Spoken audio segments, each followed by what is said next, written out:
é baseado nisso que nosso ministério chama fundo da agulha. E o Wilson vai falar para vocês agora, explicando o que seria essa riqueza que faz com que Jesus fez essa declaração, que é mais fácil um camelo passar pelo fundo da agulha do que um rico entrar no céu. E é sobre isso que ele vai falar. Isso é uma das passagens que traz essa experiência de Jesus, está em Marcos 10, a partir do verso 17. Nós não vamos ler tudo, mas o contexto é interessante. Uma ocasião nós estávamos nos Estados Unidos, e lá eles não gostam que chama de parque, eles chamam de experiência da Terra Santa. É um lugar onde eles fizeram uma réplica de Jerusalém, do templo, do sepulcro. Esse camelinho veio de lá, esse camelinho veio de Jerusalém. A gente não conhece Jerusalém ainda, mas o camelinho veio de lá, ele chama Cabu. E uma das coisas que mais me tocou, porque ali eles fazem com atores, ao vivo, vários milagres de Jesus, várias situações que Jesus passou com seus discípulos. E tem um ator que personifica a pessoa de Jesus Cristo, e os que são seus discípulos ali, eles caminham por vários... É um parque muito grande. E uma das ocasiões que me chamou a atenção foi exatamente a presença de um homem muito bem vestido, com aquelas roupas de antigamente, chegando para Jesus e perguntando a Jesus. Vocês depois vão ler a passagem, Marcos 10, está ali. Aquele homem chegou para Jesus e disse assim: mestre, que farei para herdar a vida eterna? E a Bíblia diz que Jesus o amou. Jesus viu ali alguém querendo herdar a vida eterna. E Jesus disse para ele, vocês vão ler lá na Bíblia, olha, guarde os mandamentos. Ele falou, quais? Aí Jesus mencionou alguns: não adulterarás, não matarás, não dirás falso testemunho. E aquele jovem se sentiu feliz da vida. Mestre, tudo isso eu faço desde criança. Que falta mais? Jesus falou para ele, falta uma coisa para você. E eu vou resumir a palavra que Jesus disse para ele. Falta a prática da sua teoria. Falta a prática da sua teoria. Não adianta eu guardar o mandamento de Deus na minha mente. E aquele jovem se retirou triste. Eu vi lá, naquela experiência, aquele jovem sair cabisbaixo, foi embora triste, porque ele tinha muito dinheiro, mas ele tinha também muito conhecimento intelectual. Ele era um judeu que provavelmente hoje fosse um mestre de teologia, um professor de teologia, um camarada que sabia tudo, conhecia os detalhes, e o judeu era especialista em detalhes da lei. Eles tinham detalhes que eles acrescentavam à lei de Deus. Eu poderia contar algumas coisas que eu vi, mas vamos ganhar um pouquinho de tempo. Os judeus tinham 1000 e poucas leis só para guardar o sábado. E eles mesmos arrumavam um jeito de burlar essas leis. Irmãos, eles tinham na cabeça a lei de Deus como ninguém. Mas eles não tinham isso no coração. Tanto que não entenderam a mensagem do Senhor Jesus Cristo. Não entenderam. Por isso Jesus falou, é mais fácil passar um camelo pelo fundo da agulha. E olha, eu estudei teologia, tive a oportunidade de fazer mestrado em teologia e conheço essa passagem estudada muito bem. Quando Jesus fala em fundo da agulha, irmãos, não tem aquela história de portinha estreita no muro de Jerusalém, que alguns interpretam dizendo que, olha, fundo da agulha era uma porta estreita, então tinha que descarregar o camelo, e aí o camelo com muito esforço passava por ali. Isso destrói a ilustração de Jesus, porque Jesus está falando de uma impossibilidade humana. Mateus e Marcos falam de agulha de costura. E Lucas, que era médico, fala de agulha cirúrgica. Não tem nada a ver com pedaço de porta estreita, porque senão nós poderíamos, através do nosso esforço, com muito esforço, atravessar o fundo da agulha e entrar no reino dos céus. Na verdade, isso só acontece por milagre do Senhor. Jesus disse, quando os discípulos ficaram impressionados com isso e disseram: Senhor, então quem pode ser salvo? Jesus disse: para os homens é impossível. Ninguém, por mais que você faça as coisas tudo certinho, você não pode ser salvo a não ser pelo sangue do Senhor Jesus e pela fé na sua graça. Irmãos, eu quero contar para vocês que eu nasci num lar cristão. Meu pai era colportor evangelista. Se algum internauta não sabe o que é colportor evangelista, meu pai vendia livros e bíblias. Desde que eu nasci, eu já nasci na casa do meu pai sendo um missionário. Meu pai viajava pelos sítios naquela época. Eu nasci em 1947. E o papai viajava a pé, de bicicleta. E algumas vezes eu viajei com ele, já depois de uma certa idade. E meu pai me contou, e nós viajamos pelos lugares onde ele passou. Ele disse: olha, por aqui eu passei de bicicleta, com livros nas costas, entregando a mensagem de Deus. Irmãos, eu cresci na igreja, aprendendo tudo. Eu era fiel em estudar, em fazer as coisas. Mas tinha uma coisa que durante muito tempo eu não entendia. Eu conhecia intelectualmente, mas eu não entendia o que era ser salvo pela graça de Deus. Por isso eu me identifico muito com o jovem rico, pastor, depois de cantar nos Arautos do Rei, de participar de 9 séries de conferências. Foi um tempo maravilhoso. Naquelas 9 séries de conferências, mais de 1000 pessoas foram batizadas. Graças a Deus, que Deus tem misericórdia de um pecador que não sabia o que era a graça de Deus na prática. Ainda assim, Deus nos usava e Deus tem nos usado. Eu espero estar aqui hoje para contar quando foi que Deus alcançou a minha vida. Quando Deus disse para mim: você é um pobre, miserável, cego e nu. Apocalipse 3, 20, né? Quando Deus fala da igreja de Laodiceia. Queridos, eu era um desses. E eu digo era, porque hoje, pela graça de Deus, eu continuo dependendo da graça de Deus a cada momento. A cada momento. Mas hoje o Senhor me transformou. Sábado passado, nós estávamos à tarde lá no IACS, e um irmão se aproximou de nós do quarteto e diz assim: vocês têm certeza da salvação? Eu não vou fazer essa pergunta para vocês. Eu disse para ele: eu tenho. Ele falou: mas pastor, não seria um pouquinho de orgulho da nossa parte dizer que tem certeza da salvação? Aí o meu guia estava do lado e falou: irmão, vamos supor que venha um novo tufão, um novo tornado, igual passou na igreja do IACS, 15 dias atrás, que destruiu todo o telhado. Vocês devem ter lido isso. Destruiu todo o telhado da igreja do IACS, e nós tivemos que cantar no pavilhão, porque a igreja estava destruída. Meu guia disse para ele: irmão, se passasse um tufão agora, e nos levasse à morte, será que nós estaremos salvos? Eu disse: a minha salvação é a cada dia. Eu não creio no salvo, uma vez salvo, sempre salvo.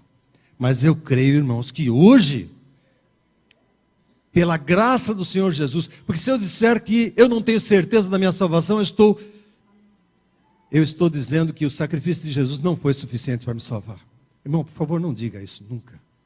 A não ser que você esteja conscientemente pecando e conscientemente desdenhando do sacrifício de Cristo, aí você não está salvo.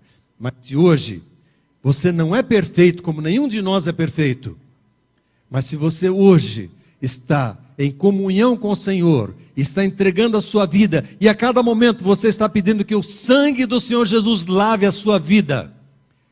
Se por alguma razão Jesus voltar hoje, ou voltar para algum de nós que entregar a vida, algum de nós que falecer, porque para quem dorme no Senhor, a volta de Jesus acontece no segundo seguinte.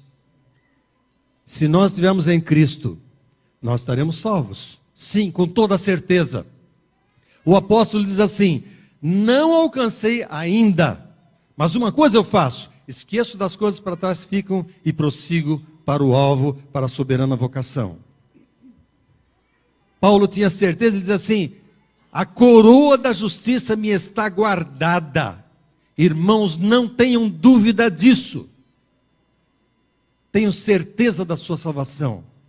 Aquele irmão ficou assim um pouco, mas ele falou: mas muito obrigado. Eu agradeço, porque vocês tiveram paciência de me explicar uma coisa que até agora não entendia.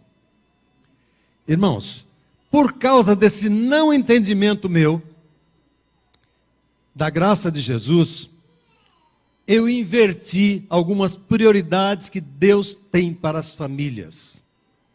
Eu vou fazer uma ilustração agora que eu espero que vocês não se esqueçam, porque é algo que eu aprendi, e isso me ajudou na minha vida e tem me ajudado a cada dia.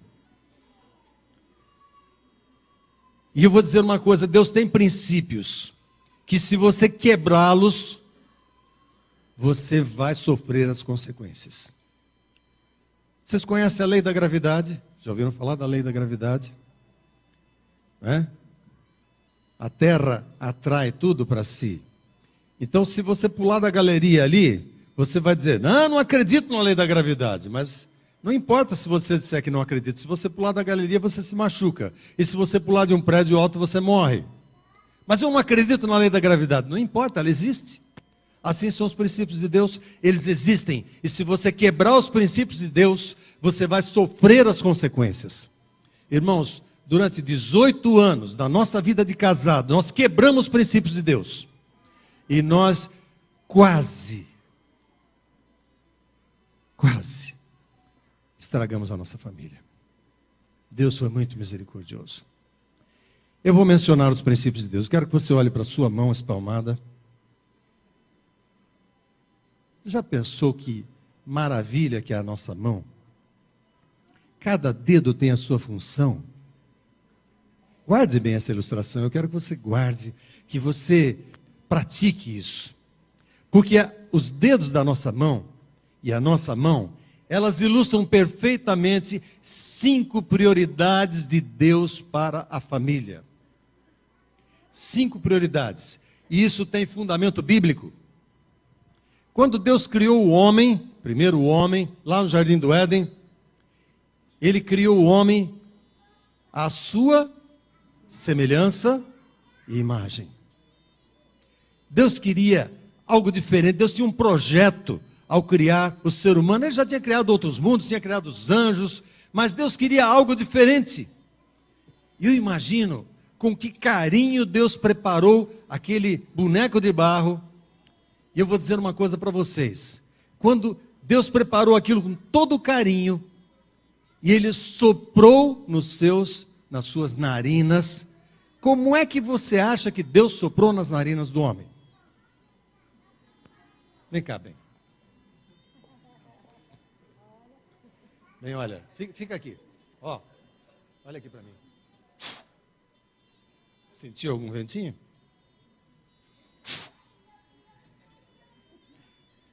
Eu posso fazer isso, que ela é minha esposa. Deus chegou em Adão e fez assim. Que carinho, obrigado, querida. Que carinho. Sabe, Deus chegou assim no nariz do homem e soprou. Porque Ele queria o quê? Proximidade com o homem. Ele queria comunhão. Você não deixa alguém que não é conhecido seu chegar assim, nariz com nariz. Você não deixa ninguém se aproximar. Eu faço isso com a minha esposa, com os meus filhos, com os meus netos. Mas eu não posso chegar, né? Pastor, eu não posso chegar perto de você, não vai ficar bem. Mas Deus pode. Deus criou o ser humano para ter comunhão com Ele.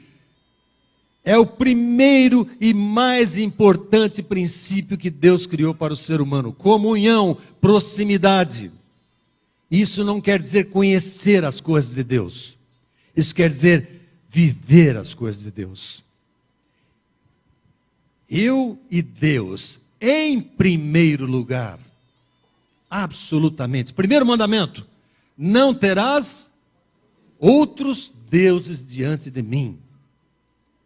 Não é porque Deus é egoísta. Ele quer o nosso amor, Ele quer nos amar, Ele quer ter essa proximidade aqui, ó, de chegar pertinho. Não fisicamente, porque nós pecamos e não podemos nos aproximar de Deus, mas Ele quer esse contato com você de pertinho, cada dia, cada hora. Por isso, primeira prioridade, eu e Deus. Nada além disso. E eu vou dizer uma coisa para vocês. Como é que a gente tem comunhão com Deus? Essa madrugada, 3 horas da manhã, a minha esposa acordou. Aliás, ela nem tinha dormido. Eu acordei, porque eu vi ela se mexendo. Eu disse: querida, o que é que está acontecendo? Ela falou: não sei. Eu estou um pouco angustiada. E sabe o que nós fizemos? Vamos orar. Senhor, não sei o que está acontecendo. Não sei se nós temos que interceder por alguém na igreja onde nós estamos pregando nesse final de semana. Não sei se temos que interceder por algum dos nossos familiares. Querido, isso é comunhão com Deus. E nós oramos. E 5:30 da manhã meu filho ligou, dizendo o que estava acontecendo. E nós estamos aqui pela misericórdia de Deus. Que se nós não tivéssemos comunhão com Deus, nós tínhamos pego o carro naquela hora e tínhamos ido embora. Mas porque nós cremos num Deus que sustenta. E é por causa da comunhão que a gente tem com Deus, que a gente aprendeu a ter a duras penas, nós somos sustentados por Deus. Então, eu e Deus. Depois de criar o homem, o que é que o Senhor Deus fez? Criou quem? Não escutei. Criou a mulher. Então, peraí. Se Deus quer comunhão comigo, em primeiro lugar, logo em seguida na criação veio a mulher. Então, a mulher e o marido, o cônjuge, está em segundo lugar nas prioridades de Deus. E quem está solteiro, aprenda isso. Não faça diferente, porque não funciona.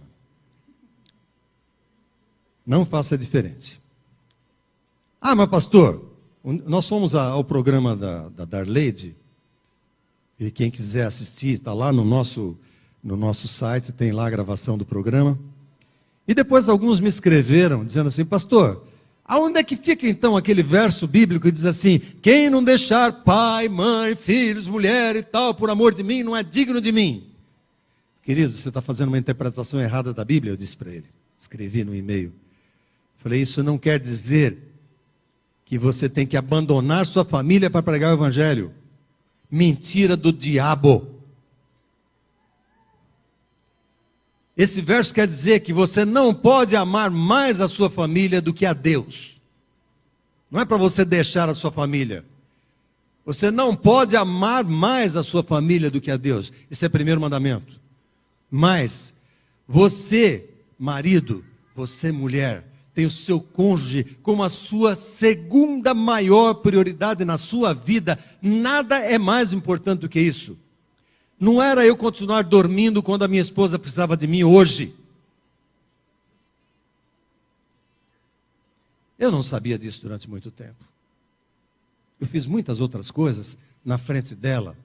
Ontem eu contei que eu estava fazendo uma viagem Eu não sei, provavelmente tivesse me mandado embora da Voz da Profecia se eu não tivesse ido encontrar o quarteto depois. Não importa. Ela era a minha prioridade. Nasceu minha filha no meio de uma viagem, para quem não estava aqui ontem. No meio da primeira viagem do quarteto. Deixei o quarteto lá, voltei para o Rio, fiquei com ela 5 dias, deixei a criancinha pequena em casa e voltei a encontrar o quarteto. E quando eu escrevi isso no livro, depois de anos, eu fui pedir perdão para ela e chorando, eu disse assim, meu bem, como é que eu pude fazer isso com você? Queridos, o seu trabalho não é mais importante, ainda que você seja um pastor. Desculpem, eu estou falando aqui talvez para obreiros e alguns presidentes de campo não gostam muito que eu fale isso. Se você é um pastor, o seu ministério não é mais importante do que a sua família. Eu vejo hoje, queridos, muitos filhos de pastores que estão perdidos no mundo, porque eles não foram cuidados. O pai cuidava do rebanho e não cuidava do seu rebanho. Eu imagino que Deus vai cobrar deles depois. Cuidava do rebanho e não cuidava da sua esposa, não cuidava dos seus filhos. A terceira prioridade, vamos já para essa, que o tempo está correndo. Quando Deus criou Adão e Eva, o que ele disse para eles? Crescei, multiplicai. Deus queria que essa bênção fosse multiplicada ao longo das gerações. Deus queria que os filhos fossem resultado da bênção transmitida de pai para filho, de pai para filho, de pai para filho. Não havia Bíblia, não havia nada naquela época. Deus era representado nos filhos através dos pais. E vocês acham que hoje seria diferente? Os nossos filhos conhecem a Deus por causa de nós. Nós somos, entre aspas, Deus para os nossos filhos. Eles só vão conhecer a Deus através de nós. E Deus quer que isso passe de geração em geração. Queridos, nós tivemos que, depois de entender isso, reunir nossos filhos e pedir perdão para eles, porque nós não tínhamos dado o devido valor, nós tínhamos quebrado essa prioridade aqui. Poderia falar muita coisa, mas eu acho que vocês têm compreensão suficiente para entender. Os filhos são herança do Senhor. São herança do Senhor.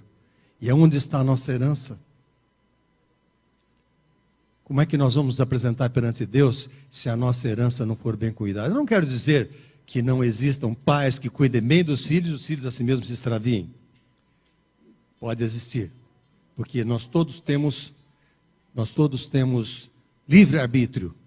Meu filho, esse que está hoje angustiado e, se Deus quiser, a sua angústia deve estar passando agora. Esse meu filho ficou 18 anos longe do Senhor. Por escolha dele. E nós em casa dobramos os nossos joelhos todos os dias. E um dia ele voltou. Então, se você tem alguém longe do Senhor, não desista de orar, porque ele volta um dia. Ou pelo menos o Espírito Santo vai tocar muito no coração dele, vai incomodar muito, assim como incomodou o coração do nosso filho. Terceira prioridade, filhos, herança do Senhor. Quarta prioridade, quando Deus terminou a criação, criou Adão e Eva, os filhos, Deus disse para o homem cuidar do jardim, cuidar da terra, trabalhar, para ter o seu sustento. Então, eu coloco a quarta prioridade como sendo a sociedade em que nós vivemos. Porque nós também somos representantes de Deus no nosso trabalho, na nossa sobrevivência, na escola, no trabalho, com os vizinhos, não é? Os nossos vizinhos aqui do lado, né? Nós ouvimos alguém querendo fazer um estardalhaço aqui. Eu não sei porquê, eu também assisto numa igreja lá que tem vizinhança em volta. Por alguma razão, é muito difícil converter um vizinho da igreja. Eu não sei porquê. Eu não sei porquê, é algo para a gente pensar. Eu não me lembro de ter visto um vizinho da igreja ser convertido. Será que nós temos alguma responsabilidade com isso? Quarta prioridade, gente, aqueles que estão próximos de nós. Como é que é o nosso testemunho para eles? Como é que é o nosso testemunho no nosso trabalho? Como é que é o nosso testemunho? Hoje nós estamos vendo um país cheio de corrupção. E faz 2 semanas nós estamos fazendo equipamento para guardar o nosso sistema de som do quarteto. E o camarada que estava fazendo a caixa lá, o case que a gente chama, ele falou para mim assim, com nota ou sem nota? Eu fui tentado. No começo eu falei, bom, a gente não precisa, né? Temos um governo tão corrupto. Depois o Espírito Santo tocou no meu coração e disse assim, ah é? Você vai ser corrupto igual ao governo? Falei para ele, com nota. Como é que nós agimos na nossa vida com a sociedade? Quarta prioridade. Bom, agora eu vou para a quinta prioridade, senão não vou dar tempo para minha esposa contar a história dela. Desculpe, pastor, a gente quebra todos os paradigmas, viu?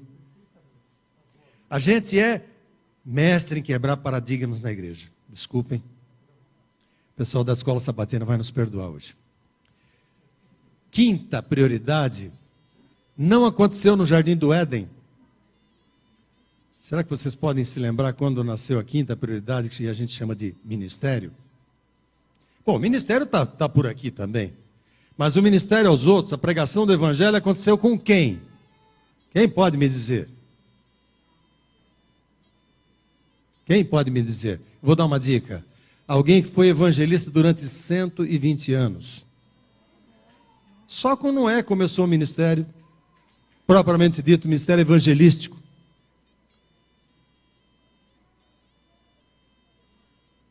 Gente, hoje, o ministério, eu estou dizendo, ele é importante, faz parte da prioridade, mas tem o lugar certo.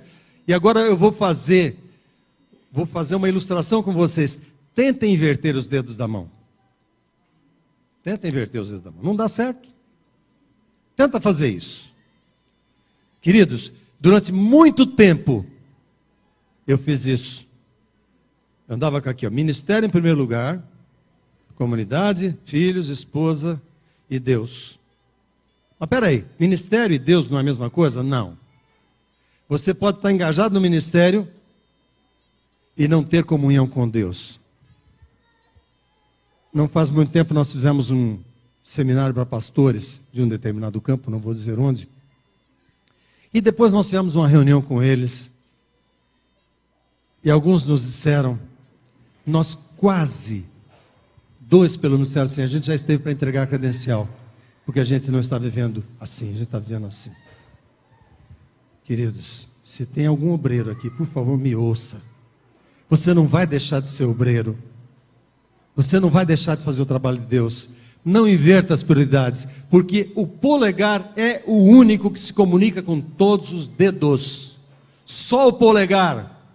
Naturalmente, com cada dedo da mão. Não faça isso, não funciona. Não funciona. Eu e Deus, em primeiríssimo lugar, meu cônjuge tem a minha prioridade. Meus filhos têm a minha prioridade. A sociedade tem a minha prioridade. E só então o seu ministério terá legitimidade. Porque se você tiver assim, seu ministério não tem legitimidade. Você pode pregar, ser evangelista, fazer o que você quiser. Se não estiver na ordem de Deus, você vai estar contra os princípios de Deus. É como a lei da gravidade. Não importa que você esteja ganhando 1000 almas para Deus. Para mim, Noé foi o maior evangelista que passou pela face da terra. Quantas pessoas ele converteu? Só a família dele. Tá bom? Foi ótimo. Se eu converter só a minha família, eu vou chegar no céu e dizer assim, Senhor, aqui está o rebanho que o Senhor me deu para cuidar. Queridos, não esqueçam. Não funciona. Bom, deixa eu deixar a Irene falar.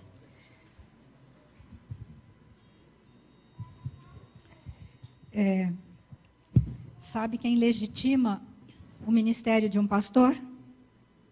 Sabe quem é? Eu queria dizer que não é vocês, não.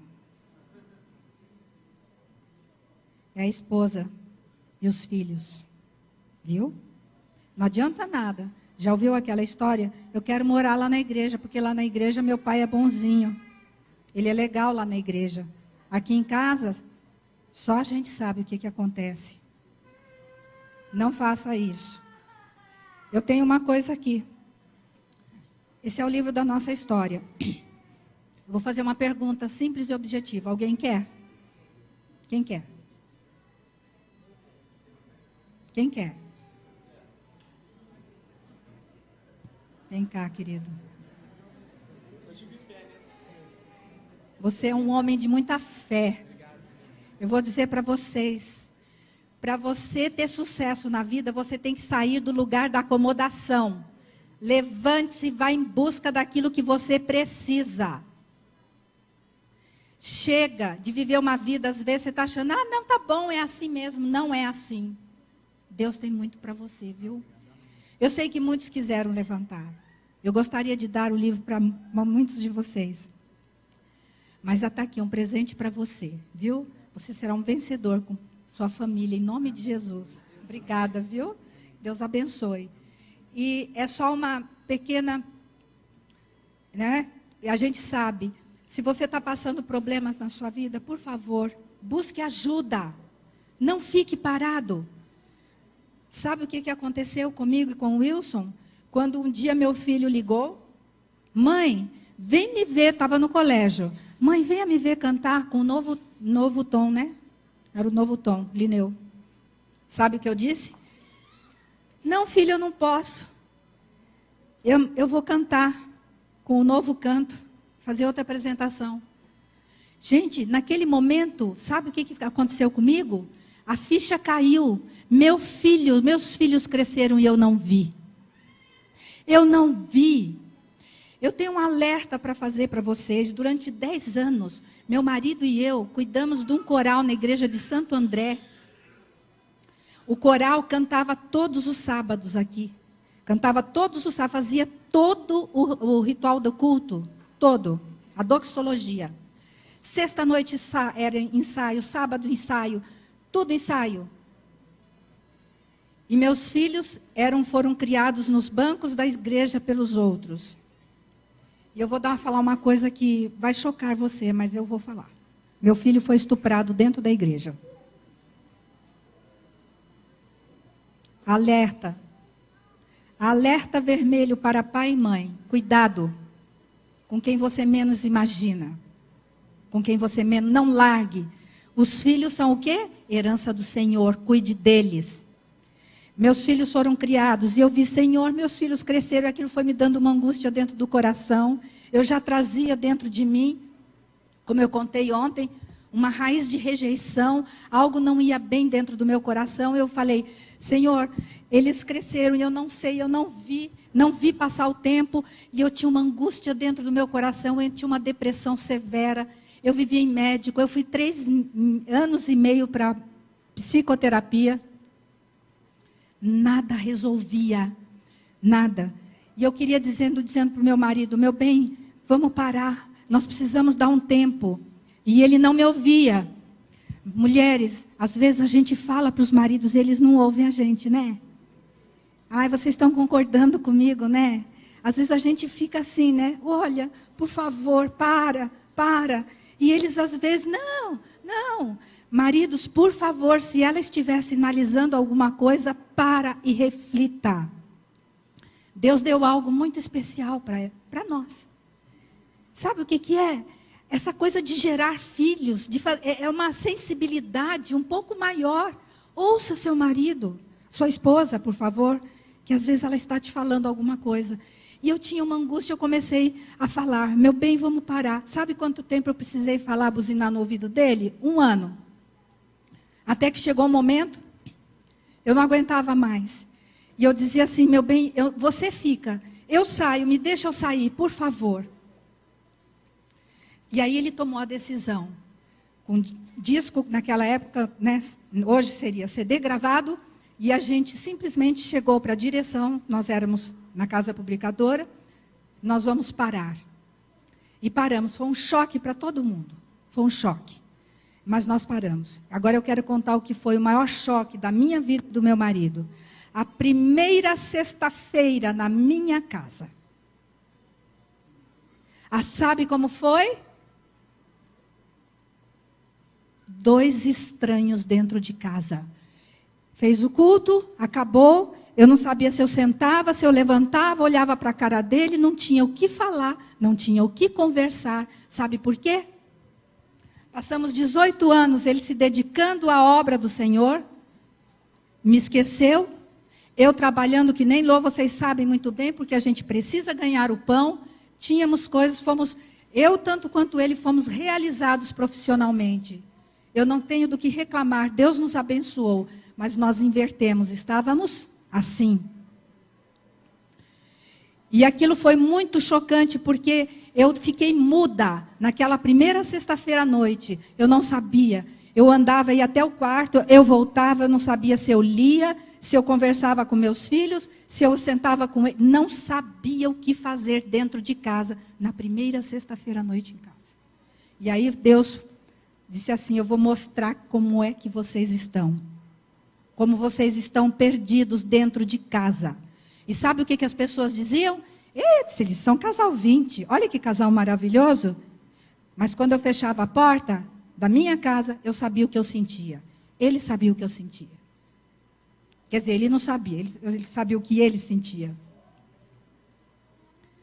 E aquele vazio, aquela coisa ruim dentro de mim, foi tomando proporção. Eu chorava muito, eu vivia com medicamento. E daí sabe o que eles começaram? Depressão é coisa grave. Por favor, e ainda hoje, ela não é tratada com o devido valor que precisa. E tem gente que sofre. E ainda os outros falam assim, é frescura. Problema espiritual. Sabe? Exatamente. Eu quero dizer para vocês que se eu sou uma pessoa que eu busquei a fundo, pesquisei, estudei, e é comprovado hoje, cientificamente na medicina, é falta do hormônio da serotonina. E isso se faz com medicamento. Por favor, não rotule, não rotule. Porque depois que eu consegui passar pela terapia, passar por tudo isso, eu fiquei uma pessoa mais tranquila. Mas sabe o que aconteceu? Meu marido dizia assim, ela é? Eu era assim, ó. Completamente instável. Eu não tinha estabilidade emocional, eu não tinha estabilidade espiritual. Eu não conhecia Deus. Deus era uma coisa intelectual, não estava aqui. E aí Deus precisava mexer. Eu fui tratar emocionalmente de mim. Eu fui tratada. Mas agora Deus precisava me chamar a atenção. Que a minha vida espiritual não estava boa. E vocês sabem, Deus usa quem Ele quer para falar com você. Ele não usou uma mula para falar com Balaão? Usou? Hoje, graças a Deus, que sou eu que estou aqui para falar com vocês.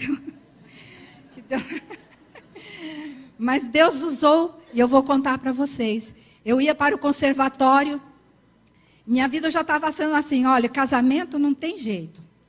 Meu marido não me ouve. Ele acha que eu sou desequilibrada. Todo mundo achava que eu era desequilibrada da casa. Todo mundo achava. E eu sofrendo com aquilo, e eu comecei assim. Eu ia trabalhar de manhã cedo no conservatório, eu dava aula, eu ligava a televisão enquanto estava arrumando de jejum. E naquela época, tinha um programa. E eu não tenho medo de dizer, era da Igreja Universal. Sabe o que eu ouvia lá? Jesus mudou minha vida.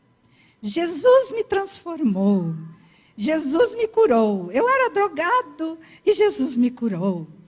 Eu olhava aquilo, com aquela dor no coração, eu falava, Senhor, como é que o Senhor cura? O Senhor faz isso, e por que eu estou vivendo essa vida miserável, angustiada, sem chance, eu não vejo perspectiva. Por que o Senhor não me cura? Aí no dia seguinte, eu de novo, estava ouvindo lá, enquanto eu fazia as coisas, Jesus me libertou, Jesus me curou, e aquilo foi me incomodando.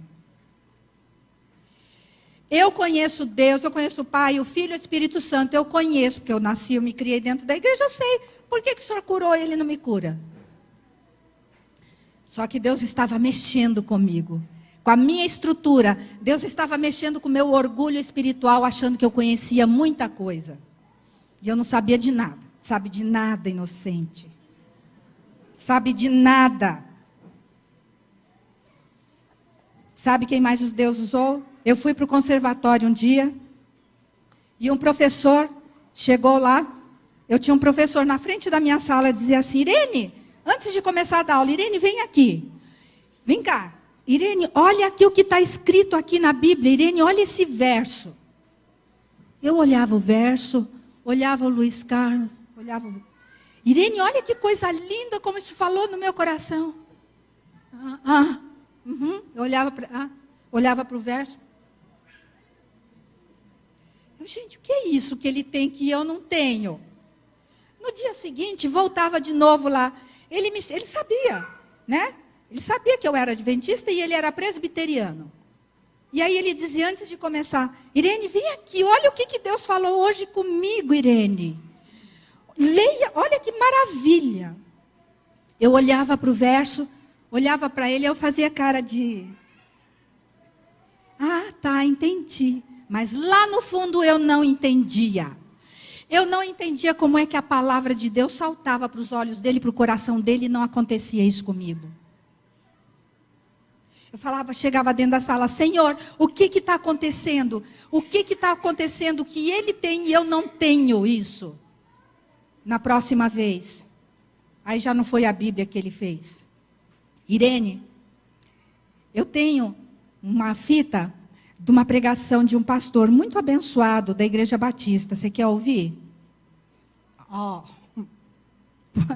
Eu ouvi pregação. Para, né? Eu estou aqui numa angústia louca, vou ter que ouvir pregação dos outros, com a minha vida inteira ouvindo pregação. Eu posso trazer para você?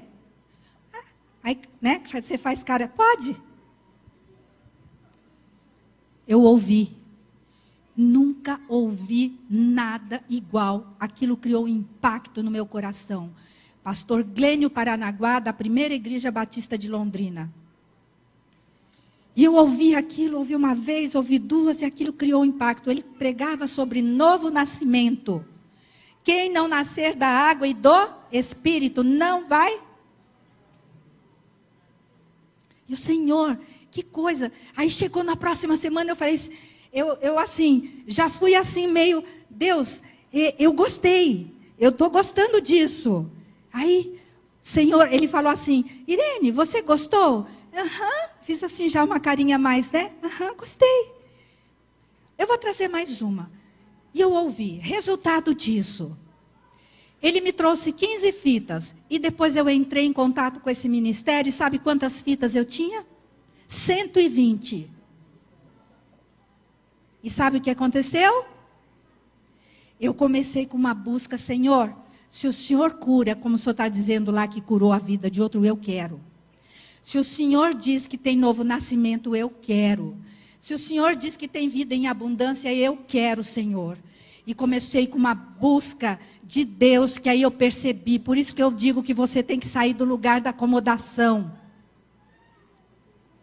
Eu fiquei dentro da minha casa e eu comecei a buscar intensamente.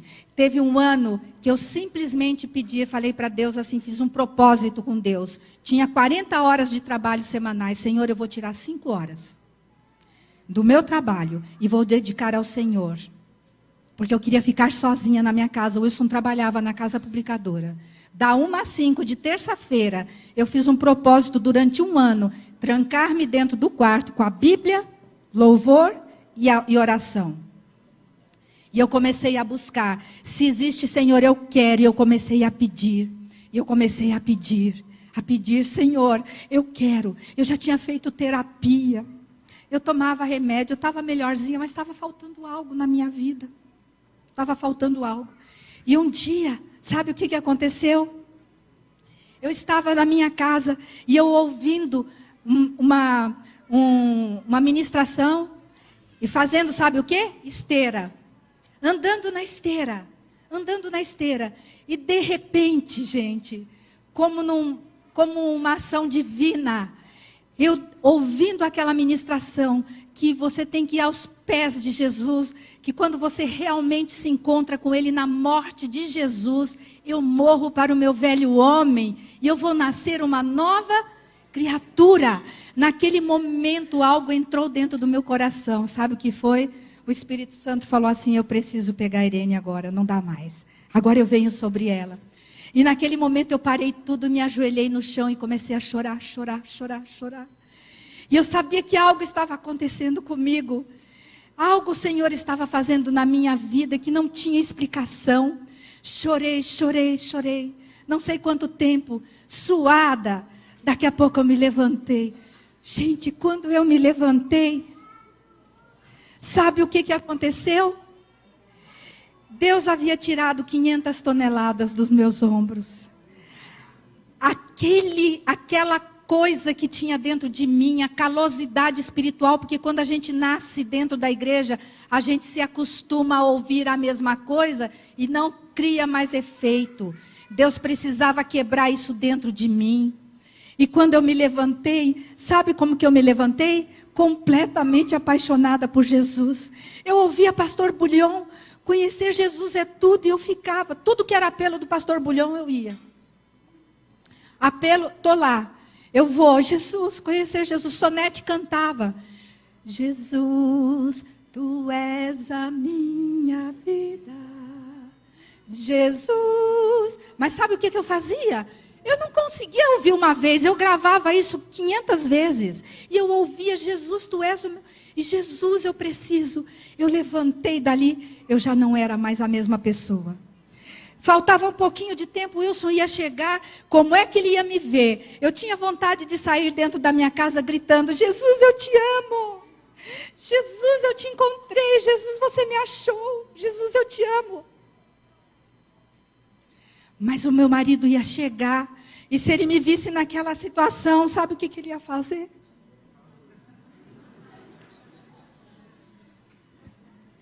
Senhor, aí eu cheguei, enxuguei minhas lágrimas, ele chegou, eu engoli todo o meu choro. Vocês sabem quanto tempo eu demorei para contar isso para o meu marido? Sabe quanto tempo? 1 ano. Que relacionamento é esse, gente, entre marido e mulher? Que a esposa não pode falar para ele? O que você tem escondido do seu marido que você não conta para ele? Isso não é relacionamento. No dia seguinte, volto eu para o conservatório. Dentro de mim algo tinha assim, Senhor Jesus, Jesus, Jesus, Jesus. Irene, completamente eu me sentia livre.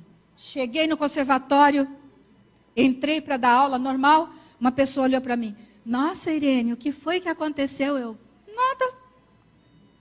Dar aula. Saí a segunda vez. Irene, outra pessoa, o que aconteceu? Você está diferente. Aí eu, nada. Não aconteceu nada. E fui dar a segunda aula. Na terceira vez, outra pessoa falou assim, Irene, você está muito diferente. Aí eu não aguentei. Catei a chave do banheiro e corri lá para dentro do banheiro. Me tranquei e fui olhar no espelho. O que aconteceu?